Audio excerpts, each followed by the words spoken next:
फुलवाड़ी चल रही थी 15/3/66 कराते क्लास बात चल रही थी। कौन सी बात चल रही थी? तुम पांडव बहुत थोड़े हो और गुप्त हो। तो गुप्त ही बने रहेंगे और थोड़े ही बने रहेंगे क्या?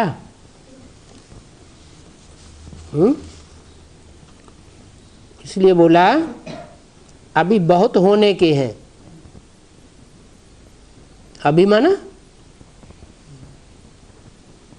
अभिमान संगम युग में ही बहुत होने के हैं। सूर्यवंशी और चंद्रवंशी यह सारी सेना आवेगी। प्रवृत्ति मार्ग है ना।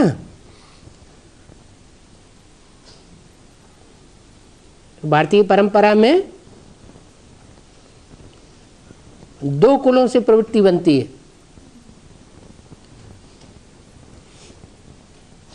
जो प्रवृत्ति बनाई जाती है पुरुष उच्च कुल से होता है और पत्नी उससे थोड़ा कम कुल से ली जाती है। तो सूर्यवंशी और चंद्रवंशी ये सारी सेना आवेगी। ऐसे नहीं सब 84 जन्म लेंगे।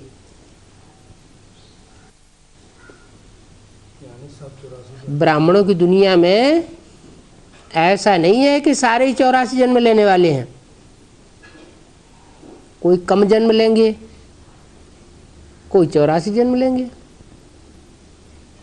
जिनके कम जन्म होंगे वो पक्के देवताएं नहीं हैं, वो कच्चे कन्वर्ट होने वाले हैं।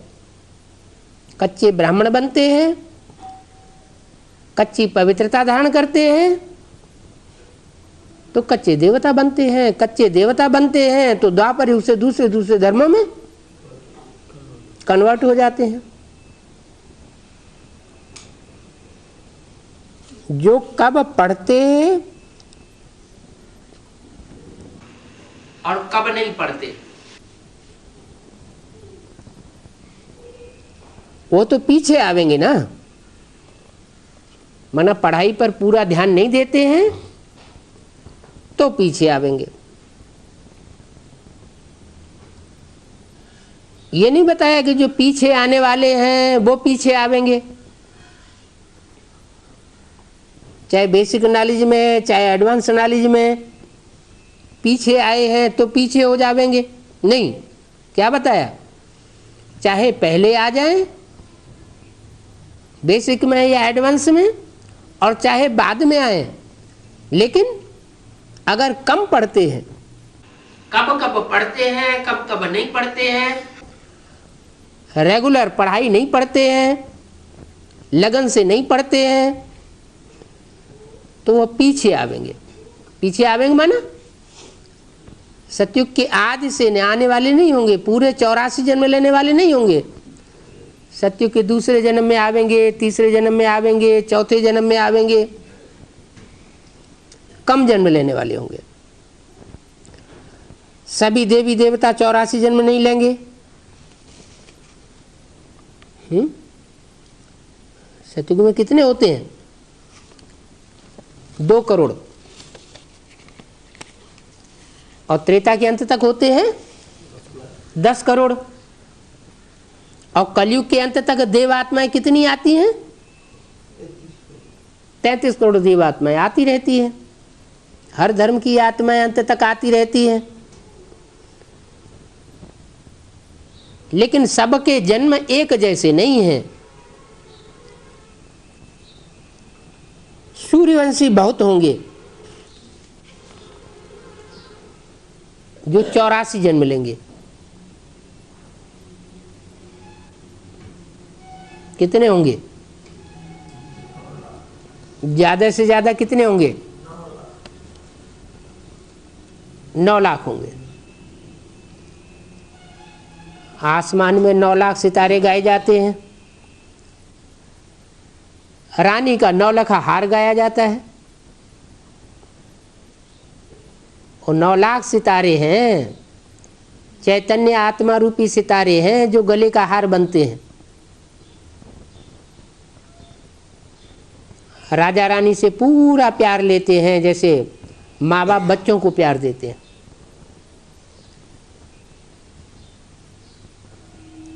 कोई 80 जन्म लेंगे, कोई 70 जन्म लेंगे। कहना सबको है कि तुमने 84 जन्म लिए हैं। माना बाबा तो सबको लक्ष्य कौन सा देते हैं? 84 जन्मों का लक्ष्य देते हैं। ये नहीं किसी को ये कह देते हैं कि नहीं तुमने कम जन्म लिए हैं। फिर है पुरुषार्थ पर, जो जैसा पुरुषार्थ करेगा उतना ऑलराउंडर पार्ट बजावेगा। अच्छा पुरुषार्थ करें तो कहेंगे 84 जन्म लिए। थोड़ा पढ़ेंगे तो पीछे आवेंगे। सब तो इकट्ठे नहीं आवेंगे। जो पहले पहले सूर्यवंशी होंगे वह 84 जन्म लेंगे। माना पहले पहले होते ही है सूर्यवंशी पहले जन्म में। पीछे तो आते रहेंगे, कोई के 82, कोई के 80। तो पकड़ना सबको है 84 जन्म से। लक्ष्य किसी को नीचा नहीं देना चाहिए। फिर भी स्वर्ग में तो आने वाले हैं, हर एक के पुरुषार्थ पर है। भारत की हिस्ट्री ज्योग्राफी लिख रहे हैं, बाबा भी डायरेक्शन दे रहे हैं। हिस्ट्री में यादवों कौरवों की बात भी आवेगी। उनको ये पता नहीं है कि यवनों की युद्ध लगी थी।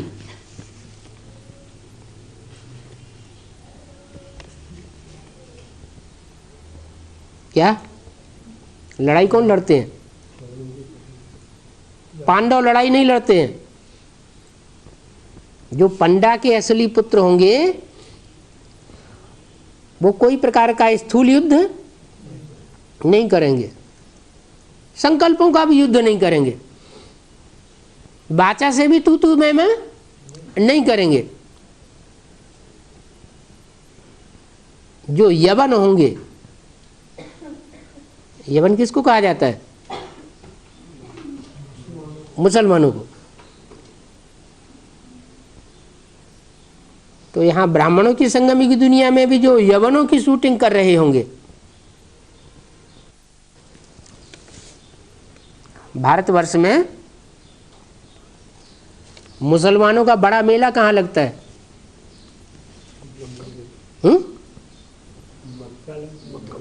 भारत में अजमेर में। अजमेर का नाम भी मुरली में आया है। अज माने भेड़ बकरी। भेड़ को कहा जाता है मेढ़, मेढ़ा, और अज को कहा जाता है बकरी। अजमेर जो भेड़ बकरियों का देश है।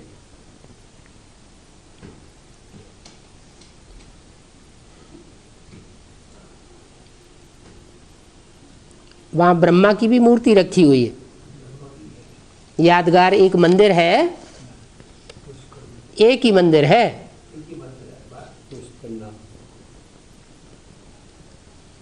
तो वहाँ मुसलमानों का भी उर्स का मेला लगता है, बहुत बड़ा मेला लगता है। भारत का सबसे बड़ा मेला अजमेर में लगता है। मेला किस बात की यादगार है? मिलन की यादगार है ना। तो मुसलमानों ने ब्रह्मा बाबा के साथ बहुत मेला बनाया होगा। क्यों? मुसलमानों ने क्यों मनाया होगा? सूर्यवंशियों ने क्यों नहीं मनाया? क्योंकि सूर्यवंशी तो यज्ञ के आदि से ही रफू चक्कर हो गए थे, और जब ब्रह्मा बाबा ने शरीर छोड़ दिया तब मोस्टली यज्ञ में आना शुरू हुए। इसलिए मुरली में सावधान कर दिया है, ब्रह्मा का फोटो नहीं रखना, इसे ब्रह्मा को याद नहीं करना। ब्रह्मा को याद करेंगे, फोटो रखेंगे तो दुर्गति हो जाएगी।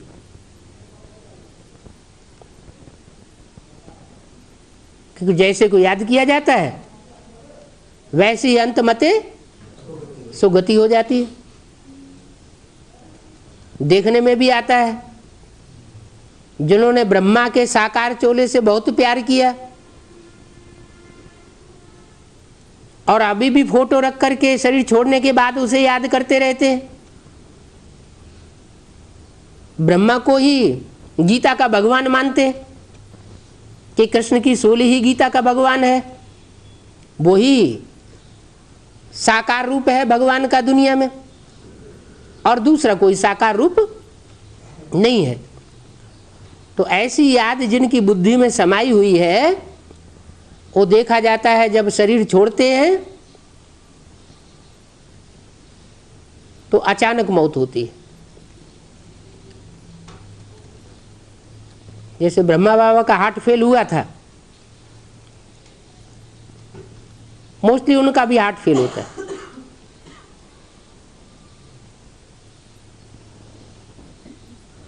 तो कमजोरी है, वो संपन्न रूप नहीं है। संपन्न रूप है विष्णु और शंकर का। चंद्रमा वो भी कम कलाओं वाला, संपूर्ण चंद्रमा नहीं। और उसको मुसलमान याद करते हैं, पूजते हैं। झंडे में किसका चित्र है? पाकिस्तान के झंडे में अर्धचंद्र का चित्र है और उसके ऊपर एक सितारा है।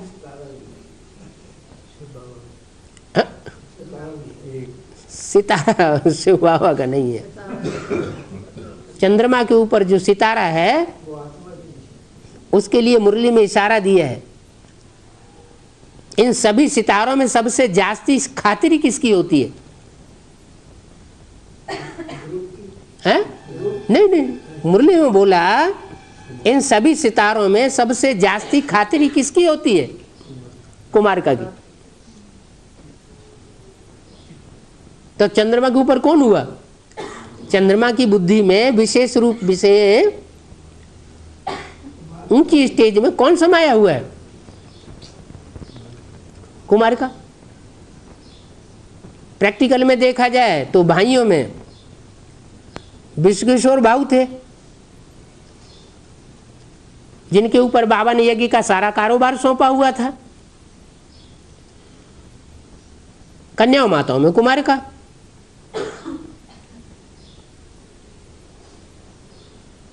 फिर बाद में भले मुरली में बोल दिया,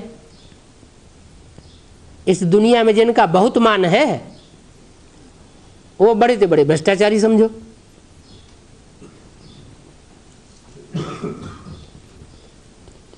तो जितने भी धर्म पिताएं हैं, विदेशी और विधर्मी, उनमें सबसे जास्ती मान किसका है? हैं? सबसे पुराना कौन है और सबसे पावरफुल कौन है? विदेशी और विधर्मी धर्म पिताओं में इब्राहिम, बुद्ध, क्राइस्ट, गुरु नानक, ये सब धर्म पिता है ना। गुरु नानक तो स्वदेशी है, उनकी बात नहीं। स्वदेशी उतने पावरफुल नहीं है। विदेशी धर्म पिताएं बहुत पावरफुल हैं। इतने पावरफुल हैं कि दुनिया की बड़ी से बड़ी जनरेशन उनकी फॉलोअर बन जाती है।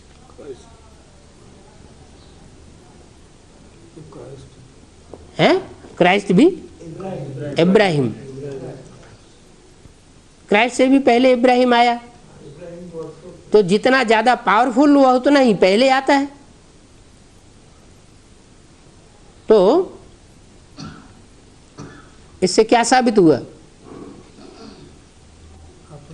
कि मम्मा और बाबा के वारिसदार बने विश्व किशोर भाऊ और कुमार का दादी।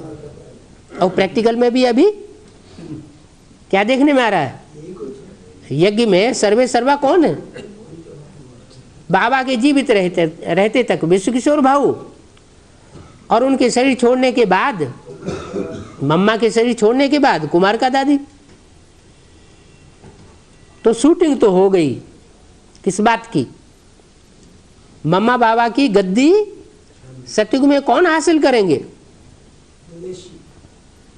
वही कुमार का दादी और विश्व किशोर। तो जो सेकंड गद्दी हासिल करते हैं सतयुग की, जो फर्स्ट नारायणी होंगे, वो परमधाम से डायरेक्ट आवेंगे या सूर्यवंश में आवेंगे उससे पहले?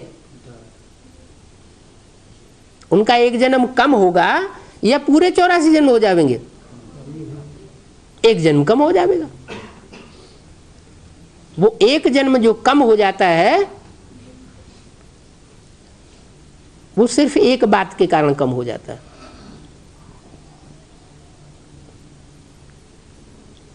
इस्लामियों में व्यभिचारी वृत्ति ज्यादा रही है। पावरफुल भी बहुत रहे हैं, इतने पावरफुल रहे हैं कि हिस्ट्री में मुसलमानों ने सारी दुनिया में जितने देशों पर राज्य किया है, आदि से लेकर के अंत तक, अंतिम 100-150 वर्षों को छोड़ के, उतना और किसी धर्म ने राज्य नहीं किया।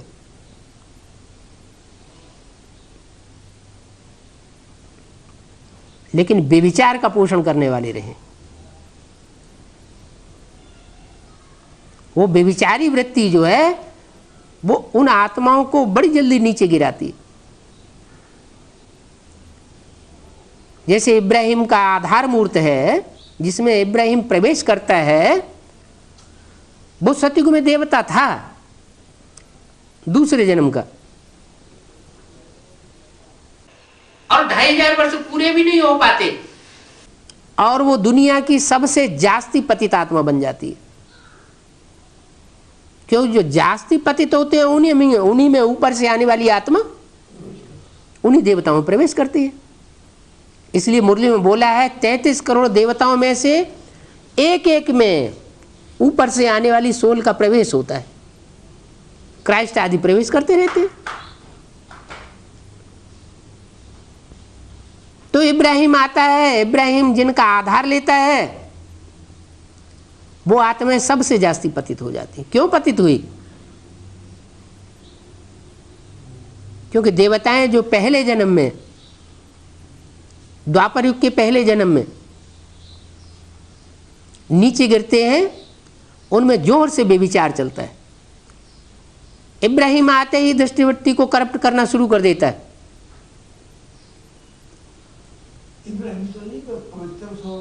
पवित्र सोल थी, लेकिन जिसमें प्रवेश करती है वो कैसी थी? वो संगम युग में फाउंडेशन कैसा डालती है? तो उस आधार पर जनरेशन बहुत तेजी से नीचे गिरती है और उनकी जनसंख्या बहुत तेजी से बढ़ती है, क्योंकि इस्लामियों की तो जनसंख्या होती नहीं। भारत के जो क्षत्रिय थे, देवतावाणी की विशेष आत्माएं थी सूर्यवंशी, जो द्वापर युग में आकर के हिंदू बन जाती है, उनमें तो व्यभिचार उतना होता ही नहीं, तो वो उनसे टकरा जाती है। टकरा करके दूर अरब देशों की तरफ खदेड़ दिया जाता है उनको, अरब देशों में। वो वहां जाके स्वतंत्र हो जाते हैं। यहां उनको व्यभिचार का उतना मौका नहीं मिला और वहां जाकर के खूब व्यभिचार का पोषण करते हैं। तो वो कमजोरी अनेक जन्मों की भरी हुई रहती है उन आधार मूर्त आत्माओं में। और जब 84वां जन्म आता है, शिव बाबा इस सृष्टि पर अपना कार्य करते हैं उस समय वो इस्लाम धर्म की आत्माएं भी कलेक्ट करके, जैसे दूसरे धर्मों की श्रेष्ठ आत्माओं को कलेक्ट किया जाता है, उनको भी कलेक्ट किया जाता है। वो भारतवर्ष में ब्राह्मण धर्म में सिंध हैदराबाद से इकट्ठी होती है। तो निश्चित है जो अपने पोता मेल को छुपाते हैं किसी मान मर्तबे के कारण, वो नीचे गिरेंगे या ऊपर उठेंगे। बाबा तो कहते हैं कोई कितना भी पतित हो, लेकिन अगर बाप के प्रति सच्चा है तो उसका जिम्मेवार मैं हूं। सच तो बैठो नच, सच्चा बाप को बहुत प्रिय है। तो बताया कि पहले पहले जो सूर्यवंशी होंगे वो ही 84 जन्म लेंगे, पीछे तो और आते रहेंगे। तो पकड़ना चाहिए, क्या पकड़ना चाहिए कि पांडव कौन है और यवन कौन है। जो पांडव होंगे वो किसी प्रकार की लड़ाई आपस में भी नहीं लड़ेंगे, और जो कौरव कुल के होंगे वो भले ब्राह्मण बन चुके, भले बाबा की वाणी पढ़ते हैं, लोगों की दृष्टि में, ब्राह्मण परिवार की दृष्टि में ब्राह्मण कहे जाते हैं, लेकिन उनकी निशानी होगी वो लड़ाई लड़े बगैर रह नहीं सकते। यवनों की युद्ध लगी है, पांडवों की तो लगी नहीं है, क्योंकि पांडवों की तो थी गुप्त सेना। वो विजय को पावेंगे।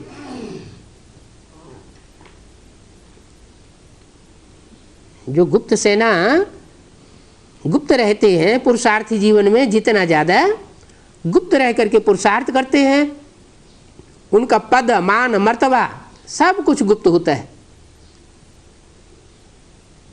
तो बाप उनको प्रत्यक्ष करने के निमित्त बनता है। जो स्वयं अपनी प्रत्यक्षता स्वयं करे और बाप जिनको प्रत्यक्ष करे, तो अंतर पड़ेगा कि नहीं कुछ। बाप जिनको प्रत्यक्ष करता है वो बहुत ऊंच पद वाले, ऊंच पद साबित होते हैं, और जो अपने मान मर्तबे को लेकर के खुद प्रत्यक्ष होते हैं वो नीचे गिरते हैं। ऐसे ही हुआ, मम्मा बाबा ने शरीर छोड़ा, मम्मा के शरीर छोड़ते ही यज्ञ में सबसे पहले मम्मा के चित्र हटा दिए गए। सीढ़ी के चित्र में देखो, शुरुआत में द्वापर युग में जो प्रवृत्ति की पूजा दिखाई गई है वो सिंगल राम की सिंगल कृष्ण की पूजा में बदल गई है। तो वो ही आत्मा है, रामकृष्ण की आत्माएं कंबाइंड होकर एक ही शरीर में तो पार्ट बजाती है।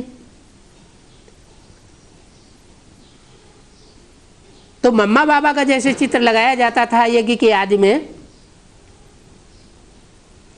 था तो वो भी व्यभिचारी पूजा, लेकिन बाबा का चित्र रह गया और मम्मा का चित्र क्यों गायब हो गया।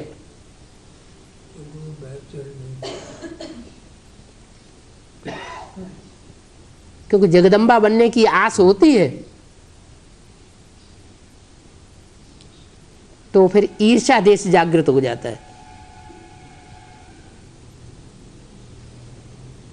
वो चित्र है, इस बात का प्रूफ है।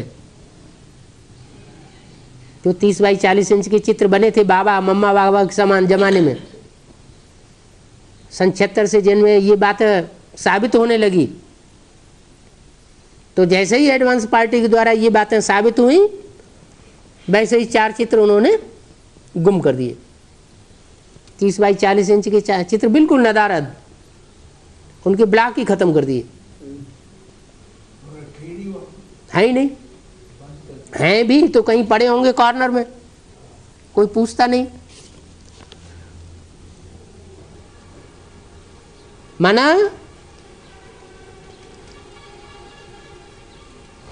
जो ये लड़ाई लड़ने के तरीके हैं, गलत गलत तरीके पकड़ना। सच्चाई को आराम से प्रत्यक्ष होने देना चाहिए। सत्य को छुपाना और असत्य को प्रत्यक्ष करना, तो ये एक गुप्त लड़ाई हो गई। तो बोला यवनों की युद्ध लगी है, पांडवों की नहीं लगती, क्योंकि वह तो गुप्त सेना थी, विजय को पावेंगे। बाकी झगड़ा हिंदुओं और मुसलमानों का लगेगा। किनका लगेगा? जो अपन को हिंदू कहते हैं। हिंग माने हिंसा, दू माना दुईते। जिनकी बुद्धि के अंदर ये बैठा हुआ है कि हम हिंसा को दूर करने वाले, और बाकी सब हिंसा को बढ़ाने वाले हैं।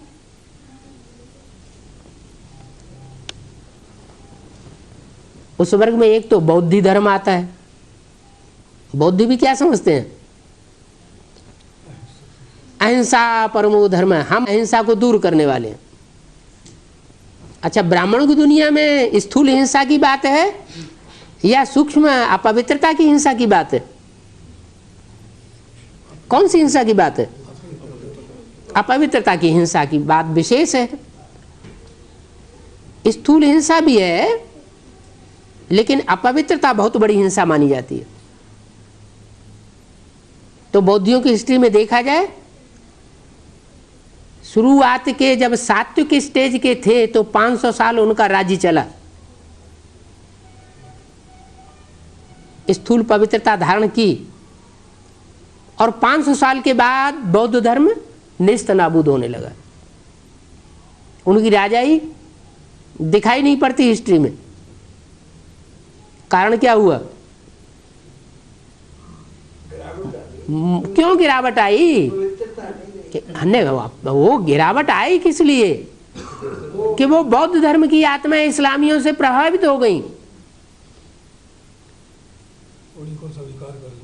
जो बौद्ध भिक्षु और भिक्षुणियां थे वो इकट्ठे रहने शुरू हो गए।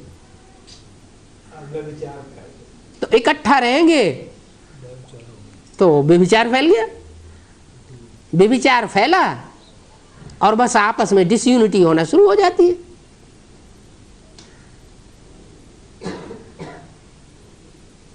वो तो बौद्धियों की बात रही। बौद्धी धर्म तो बाद का धर्म है। लेकिन जो अपन को हिंदू कहते हैं वो तो बौद्ध ही हुए। वो हिंदू कौन कहते हैं? कौन कहना शुरू करते हैं कि हमें हिंदू हैं? हिंसा को दूर करने वाले हैं।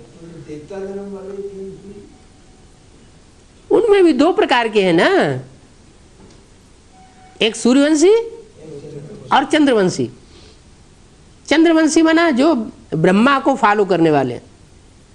बेसिक नॉलेज में भी जो ब्रह्मा को फॉलो करने वाली ब्रह्मा कुमारियां हैं, वो एडवांस पार्टी वालों के मुकाबले अपन को क्या समझती हैं कि हम, हाँ, वो समझती हैं कि हम पवित्रता को बढ़ाने वाले हैं। एडवांस पार्टी जो है वो पवित्रता को भंग करने वाली है। ऐसा समझते हैं या नहीं समझते हैं? समझते हैं।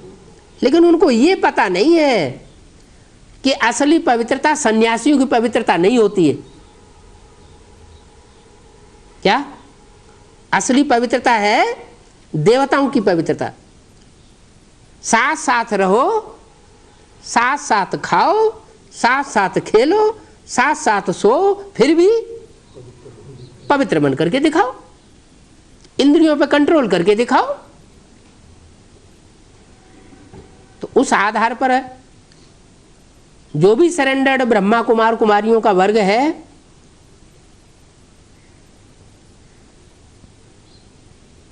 वो गृहस्थी जीवन जी रहा है या सन्यासी जीवन जी रहा है? सन्यासी जीवन जी रहा है।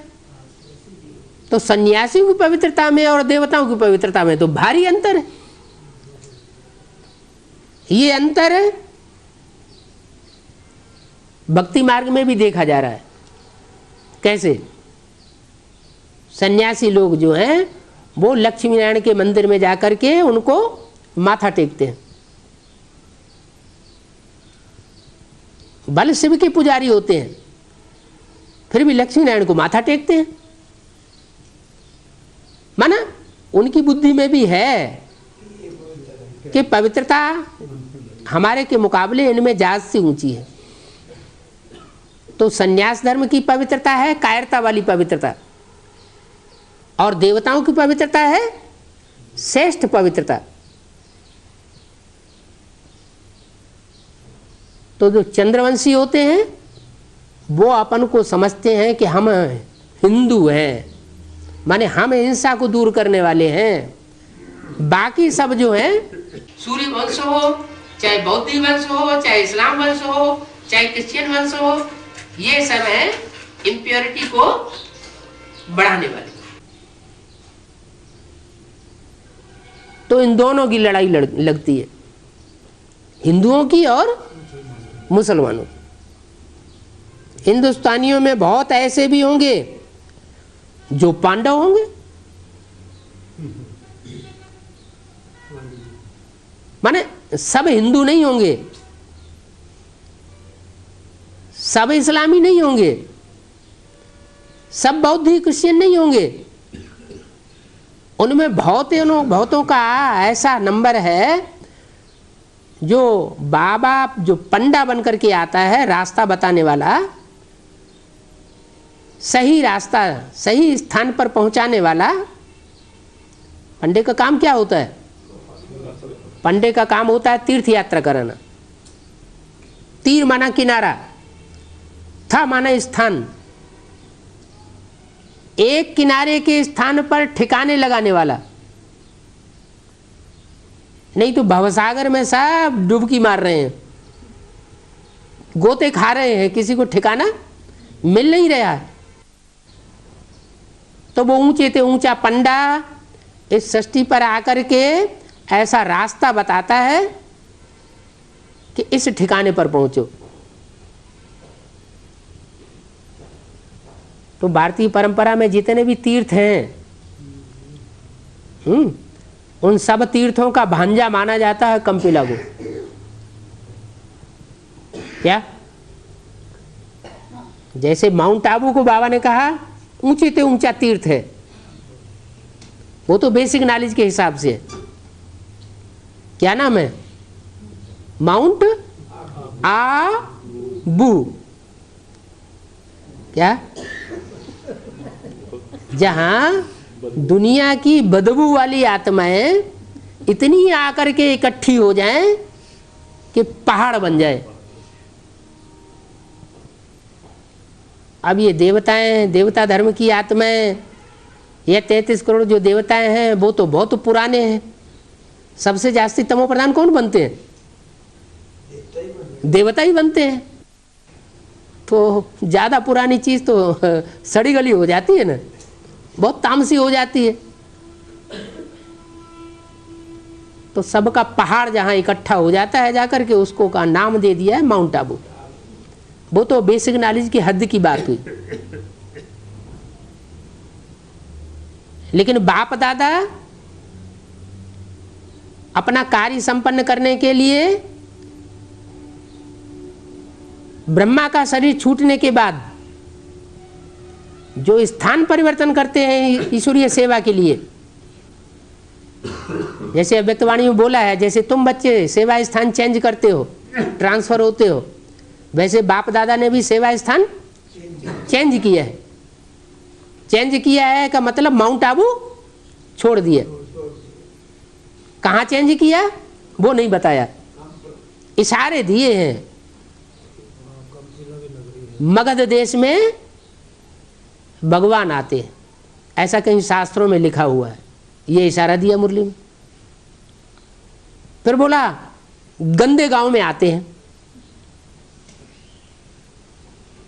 छोटे से गंदे गांव में आते हैं।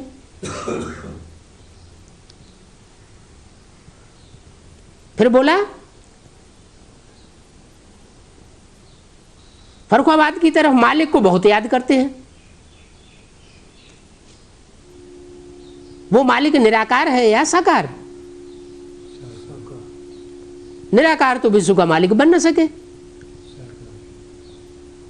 तो जो साकार विश्व का मालिक है, सारे विश्व का मालिक है, तो उसके राज्य अधिकारी भी विश्व का मालिकाना लेते हैं ना। वो सारा ही संगठन विश्व के ऊपर मालिकाना प्राप्त करता है। और उनका मुखिया ही जब फर्रुखाबाद में दिखाया हुआ है, जहां की रेलवे लाइन में सारे ही शहरों के कस्बों के नाम गंध से भरे हुए हैं। कायमगंज, डुड़वारेगंज, दरियाओगंज, अहमदगंज। अहमदगंज तो गावड़ा है, वो ट्रेन का रास्ता नहीं है,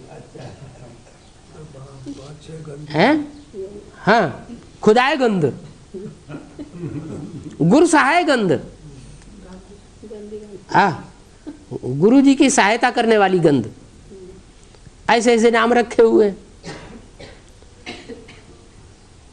तो जरूर माउंट आबू में तो दिखाया गया है कि 9 लाख आत्माओं का पहाड़ जाकर के इकट्ठा होगा। जो 84 जन्म लेने वाले वही तो सबसे ज्यादा पतित बनते हैं ना। वो तो माउंट आबू हो गया। लेकिन बेहद के अर्थों में भी उन 9 लाख आत्माओं में से जो 16,108 आत्माएं राजसी कुल में जन्म लेने वाली हैं, सबसे ज्यादा पतित कौन बनी? प्रजा बनी या जन्म जन्मांतर के राजाएं बने? राजाएं ज्यादा पतित बने।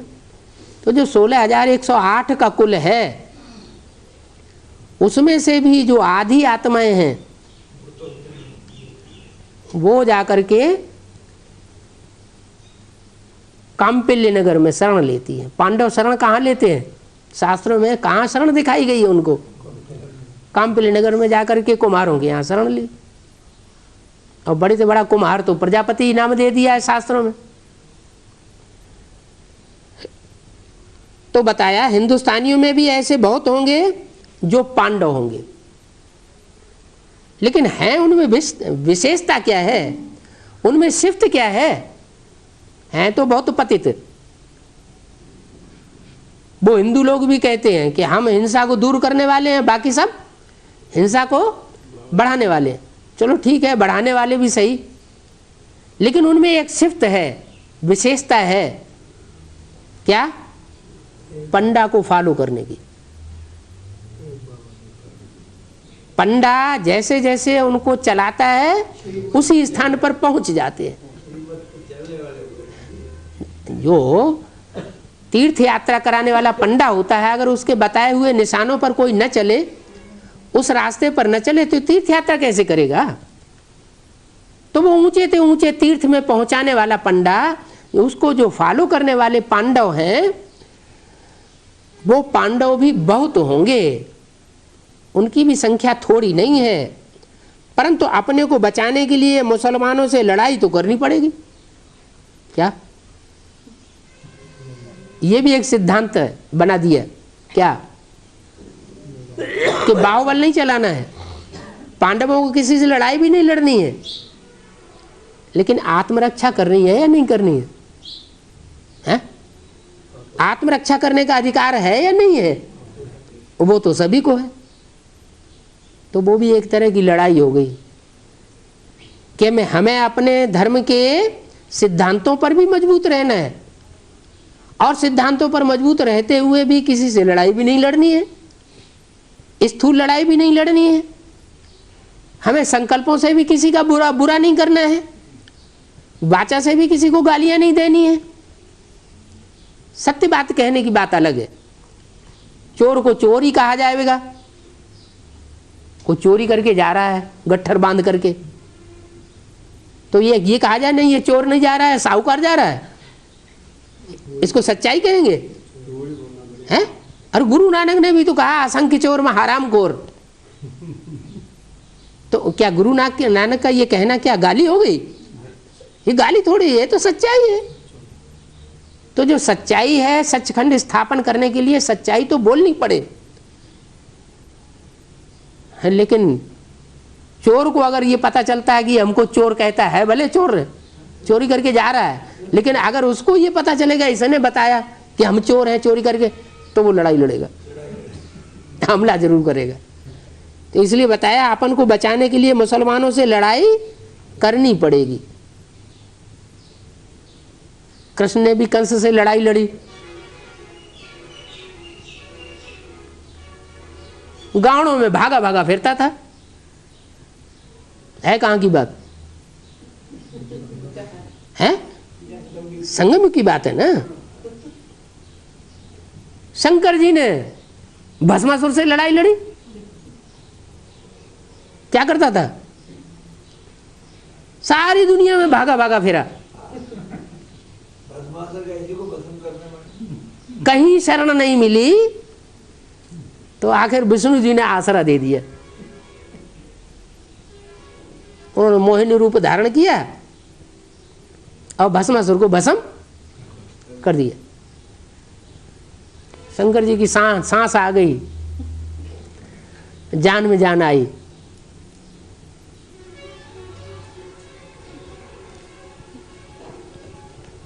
तो प्रश्न किया जाता है, तुम्हारा भगवान है तो भागा भागा क्यों फिरता है?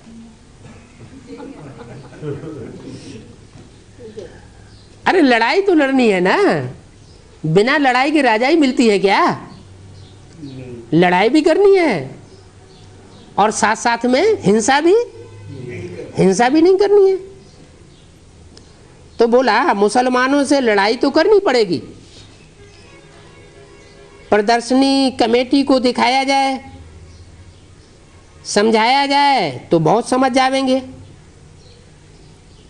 उसमें ईश्वर सर्वव्यापी नहीं, गीता का भगवान कौन है, सब बातें निकल आवेंगी। क्या क्या क्या बातें निकल आवेंगी? प्रदर्शनी में मुख्य बात कौन कौन सी बताने की है?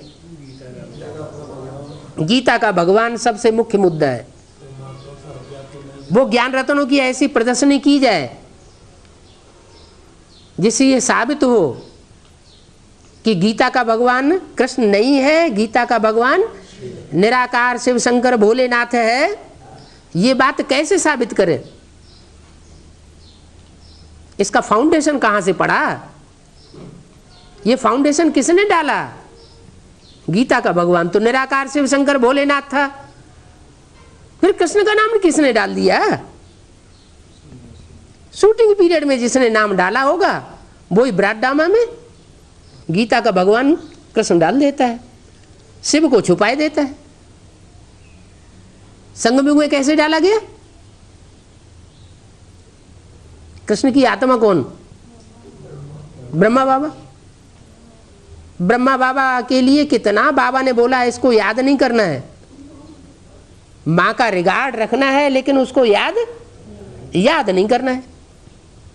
फिर भी वैसा ही किया गया, उसी के चित्र बनाए गए, उसी को याद किया गया, उसी को गीता का भगवान साबित करने में लगे हुए कि गीता का भगवान अगर कोई दुनिया में कोई साकार में है तो सिर्फ दादा लेखराज ब्रह्मा का स्वरूप है। ब्रह्मा कहो, ब्रह्मा और कृष्ण कहो, बात एक ही हो जाती है। तो यहां से फाउंडेशन पड़ता है। किताबों में लिख करके दुनिया को छपाते हैं, दिखाते हैं कि गीता का भगवान कृष्ण नहीं, और खुद क्या करते हैं? प्रैक्टिकल में गीता का भगवान कृष्ण को मानने बैठे हैं, शिव शंकर भोलेनाथ को मानने के लिए तैयार नहीं। तो ये प्रदर्शनी में ये बात साबित करो, गीता का भगवान कौन है और ईश्वर सर्वव्यापी नहीं है। अरे चलो ये तो ढोल पीटा दुनिया में कि ईश्वर सर्वव्यापी नहीं है, फिर ये भी तो बताओ एक व्यापी कहां है? अगर सर्वव्यापी नहीं है तो एक व्यापी भी तो होगा ना, वो कहां है? वो भी नहीं, न एक व्यापी बताएंगे न सर्वव्यापी बताएंगे, तो आखिर पब्लिक को भटकाना हुआ ना। बोलेंगे भगवान आया हुआ है तो बात झूठी हो जाती है। भगवान आया हुआ है तो उसका जो प्रैक्टिकल स्वरूप है एक मुकर्रर अर्थ में आता है तो वे साबित करो। दो दो बातें कह देते हैं कि मुकर्रर अर्थ में आता है, फिर टेम्परेरी तन दिखाते हैं। अब टेम्परेरी रथ भी ब्रह्मा का और मुकर्रर रथ भी ब्रह्मा का, ये दोनों बातें कैसे साबित होंगी? या तो ब्रह्मा का रथ टेम्परेरी बताओ कि हाँ उन्होंने सन 68 में शरीर छोड़ दिया, वो टेम्परेरी साबित हो गया। नहीं, बल उन्होंने शरीर छोड़ दिया लेकिन गुजरालदार जी के तन में भगवान अभी भी आ रहा है, वही गीता का भगवान आ रहा है। तो सारी बातें अगड़म बगड़म झूठी हो जाती है। बाप कहते हैं अब ये सर्वव्यापी वाली बात तुम ज्ञान रत्नों की प्रदर्शनी में साबित करो कि ये खुद ही जब संदली पे बैठते हैं तो ये बताते हैं तुम ऐसे समझो हम शिव बाबा से दृष्टि ले रहे हैं। दृष्टि से सृष्टि सुधरती है, लेकिन जो सुधरा हुआ होगा उसकी दृष्टि से सृष्टि सुधरेगी, या जो खुद ही बिगड़े हुए हैं उनकी दृष्टि से सृष्टि सुधरेगी? ये तो एक ही ऊंच ते ऊंच परमपिता परमात्मा शिव है कि वो जिस तन में प्रवेश करके पार्ट बजाता है उसकी दृष्टि से सृष्टि सुधर सकती है। बाकी ऐरा गहरा नत्थु खैरा कोई भी संदली पे बैठ जाए, कल ज्ञान में चला, आज संदली पे बैठ के दृष्टि देना शुरू कर दिया तो क्या होगा? खुद ही भ्रष्ट हो जाएगा। दुनिया जो है वो श्रेष्ठाचारी नहीं बन सकती। तो ये सारी बातें निकल आवेंगी। लक्ष्मी नारायण ने सत्युग की राजाई कैसे ली, वो भी बात आ जाएगी। कोई अच्छी रीति एक चित्त होकर के बैठ लिखे ये बातें, मनन चिंतन मंथन करे और लेख लिखे कि गीता का भगवान कौन है, परमात्मा सर्वव्यापी कैसे नहीं है और वो एक व्यापी कैसे है, कौन से मुकर्रर रथ के द्वारा एक व्यापी है, तो सारी बातें निकल आवेंगी। जैसे जगदीश है, क्या कहा? जैसे जगदीश है, ब्रजमोहन है, कुमार का आदि है, बैठ करके आपस में लिखे। लो सब डब्बा ही गोल कर दिया है, सारा डब्बा गोल कर दिया। ये क्या बात हुई? बाबा हद में भी बोलते हैं और बाबा बेहद में भी बोलते हैं। जहां जगदीश बोला वहां वो हद का जगदीश नहीं, जो बाप को प्रत्यक्ष करने का ठेका तो उठाता है और बीच में ही शरीर छोड़ के चला जाता है, वो बेहद के जगदीश की बात है। जगत ईश, ईश माना शासन करने वाला, और जगत माना सारे जगत के ऊपर शासन करने वाला जगदीश। जय जगदीश हरे, ये आरती करते हैं तो किसकी आरती की जाती है? शंकर जी की आरती की जाती है ना। जय जगदीश हरे, विश्वनाथ किसको कहा जाता है? इसलिए बाबा ने स्लोगन बना दिया, शंकर विश्वनाथ कहलाते, राधा कृष्ण उन्हीं से आते। तो विश्वनाथ कहो चाहे जगदीश कहो चाहे जगन्नाथ कहो, बात तो एक ही हुई। तो बोला है एक चित्त होकर के कोई अच्छी रीति लिखे, जैसे जगदीश है वो लिखे, तो उन्होंने समझ लिया कि ये जगदीश जो आर्य समाज से निकला था, पहले पक्का आर्य समाजी था, पढ़ा लिखा था, हेडमास्टर था।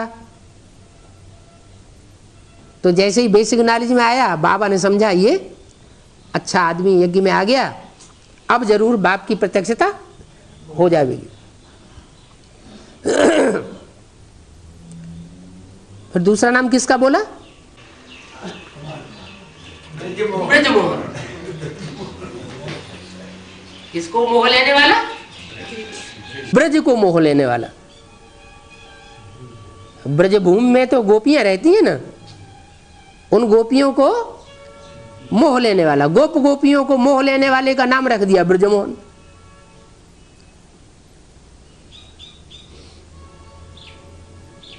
अगर वो सेंटर ही उखाड़ दे इम्प्योरिटी के आधार पर, तो ब्रजमोहन बन के रहेगा क्या?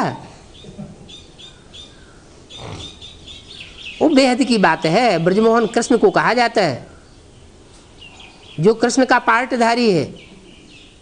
शंकर के मस्तक में वो चंद्रमा दिखाया जाता है, वो कृष्ण की सोल प्रवेश करती है चंद्रमा के रूप में, अर्धचंद्र के रूप में, और वो ये जिम्मेवारी उठाती है। कौन सी? गौवर्धन पर्वत को उठाने की।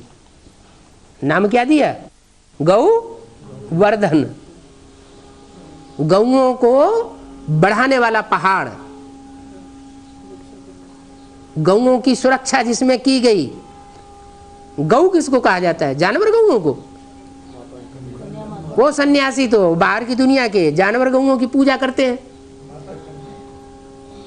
बाप कहते हैं वो जानवर गौओं की बात नहीं है।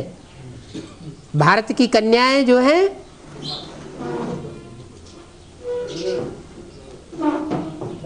वो भारत की कन्याएं ही वास्तव में गौ हैं। गौ को जिस भी खूंटे से बांध दिया जाए, कहते हैं गौ स्वभाव का है, सारा जीवन वो कन्याएं उसी खूंटे से बंधी रहती है। भारतीय कन्याएं, विदेशी कन्याएं नहीं। वो क्या करती है? तो पटाख से तलाक दे करके दूसरा तीसरा चौथा 15 20 भी करती रहती है।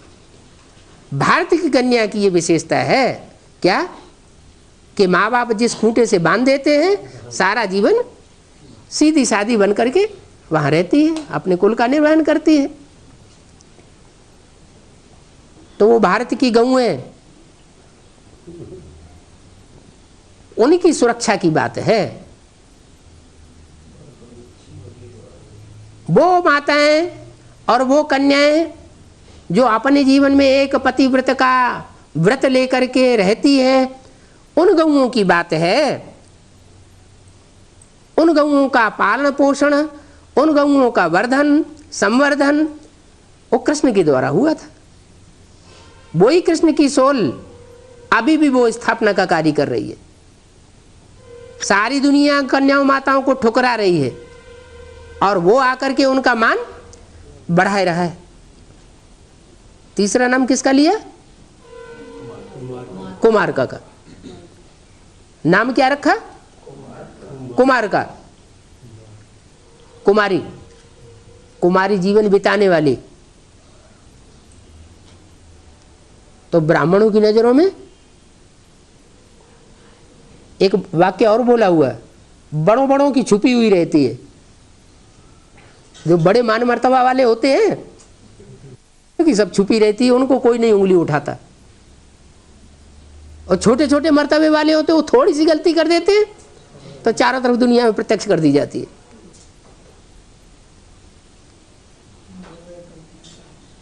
तो ऐसे ही ब्राह्मणों की दुनिया में हो रहा है। कुमार का नाम दे दिया, लेकिन अगर असली कुमार का होगी, अव्वल नंबर की कुमारी होगी, पवित्रता को पालन करने वाली, तो संगठन बनाएगी श्रेष्ठ आत्माओं का या संगठन बिगाड़ने के निमित्त बन जाएगी? बनाएगी। श्रेष्ठ आत्माएं जिनको मक्खन का गोला कहा जाता है। क्या? जो गोपियां हैं, उन गोपियों की मटकी के अच्छे अच्छे मक्खन के गोले अभी कृष्ण की आत्मा चुराती चली जा रही है। अच्छे अच्छे मक्खन के गोले सारे चुराए जा रहे हैं, तो फिर मटकी में रह क्या जाएगा? है छाछ भी नहीं रह जाती, पानी पानी से रह जाता है। तो पानी पानी जैसी आत्माएं वहां इकट्ठी होती जा रही है। अब उनके द्वारा कैसे कार्य होगा? जो श्रेष्ठ कार्य है वो तो गौवर्धन के द्वारा, गौओं को बढ़ाने का जो धंधा है श्रेष्ठ है, गोरख धंधा, गौओं को रखने का धंधा। उन्होंने भक्ति मार्ग में तो फिर नाम रख दिया गुरु जी ने, क्या? गुरु गोरखनाथ जी। अब वो तो नाम के नामधारी हुए गोरखनाथ जी, वास्तव में असली जो कार्य है गुरु गोरखनाथ का तो स्वयं परमात्मा आकर के करता है। वो आकर के बाप बताते हैं कि असली कुमारिका का पार्ट तो वो है जिसके लिए बाबा ने मुरली में बोला हुआ है कि एक कुमारी 100 ब्राह्मणों से भी उत्तम है।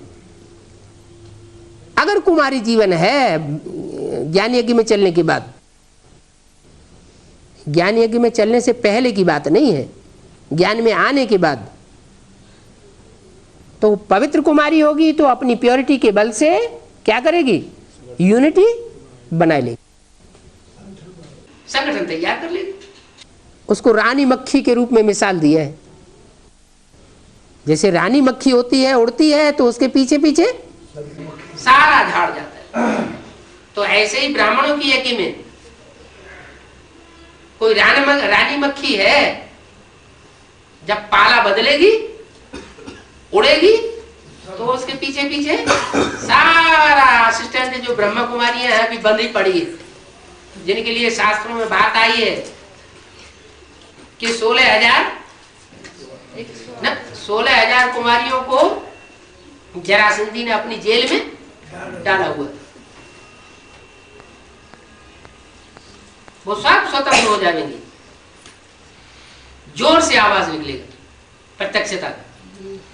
एक तरफ बाप प्रत्यक्ष होगा, एक तरफ जय जयकार होगी, और दूसरी तरफ ये इस्लामी, बौद्धी, क्रिश्चियन, ये दूसरे धर्मों के जो आधार मूर्ति यज्ञ के अंदर घुसे पड़े हैं, वो दूसरे जो दुनियावी धर्म पिताएं हैं, धर्म गुरु हैं, उनसे मिलकर के एक हो जाएंगे और बड़े बड़े हमले करना शुरू कर देंगे। तो एक तरफ हाहाकार होगी और दूसरी तरफ जय जयकार होगी। बड़ा भारी रिवॉल्यूशन हो जाएगा। को कमाल का कहीं से निकलेगी ना जी, वो असली कुमार का है जिसके लिए आप बोल रहे हैं। वो कहीं से आएगी ना, बिल्कुल आएगी, ब्राह्मणों की दुनिया से ही आएगी। अभी कहीं छुपी होगी ना, छुपी काहे के लिए होगी। सन 76 से ही बाबा ने प्रत्यक्षता की घोषणा कर दी थी। इन लक्ष्मी नारायण का जन्म कब हुआ? आज से 10 वर्ष कम 5000 वर्ष हुए, तो 66 की बात हुई। 66 माना 66 में घोषणा थी। हाँ, जब मम्मा ने शरीर छोड़ दिया था, 4 चित्र तैयार हो गई थी। ये इन चित्रों में भी वो घोषणा है 10 वर्ष की। वो 10 वर्ष की घोषणा पूरी होती है 76 में। उस टाइम के लिए पहले से ही अभी भी ये चित्र रखे हुए हैं, घोषणा छपी हुई है। मुरलियों में भी वो घोषणा कराई गई, ज्ञानामृत पत्रिका में भी वो घोषणा कराई गई, अखबारों में भी उस समय निकाला गया था। तो वो घोषणा की बात सन 76 में प्रत्यक्ष होती है। लक्ष्मी नारायण का जन्म कब हुआ? आज से 10 वर्ष कम, 66 की वाणी है। एक बहुत 44 में एक किताब निकली थी, चेतावनी नाम की। तो बाबा हर बात बोलते हैं वेद में, और जो हद में बुद्धि लगी हुई होती है वो सब बातें उनका अर्थ लगा लेती है हद में।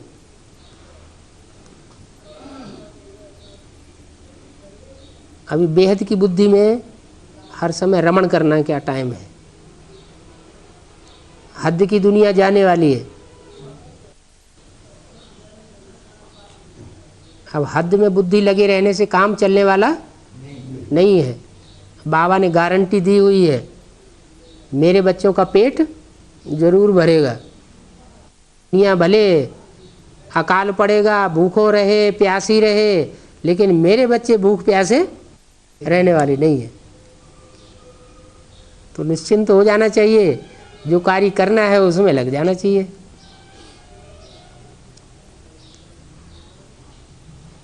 ओम शांति। कृष्ण का जन्म, उससे पहले ये जो बाकी दुनिया है, ब्राह्मणों की दुनिया छोड़ करके दूसरी दुनिया, वो खलास हो जाएगी या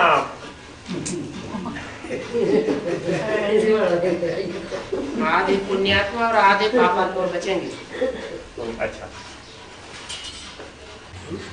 नहीं इसका क्या, नहीं इसका क्या, पुण्य आत्मा कौन और पाप आत्मा कौन?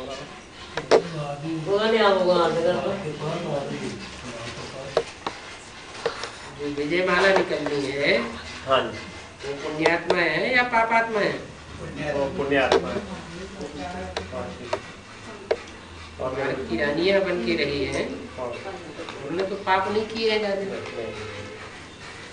तो वो वैकुंठ में रहेंगे। बाकी जो राजाएं रहे हैं वो अभी भी चूक नहीं रहे। बेसिक नॉलेज ले ली, एडवांस नॉलेज ले ली, फिर भी चूकते नहीं है। 100 गुना 1000 गुना पाप का बोझा चढ़ता जा रहा है। तो जो भटकने की दुनिया आने वाली है उसमें भटकना नहीं होगा उनका।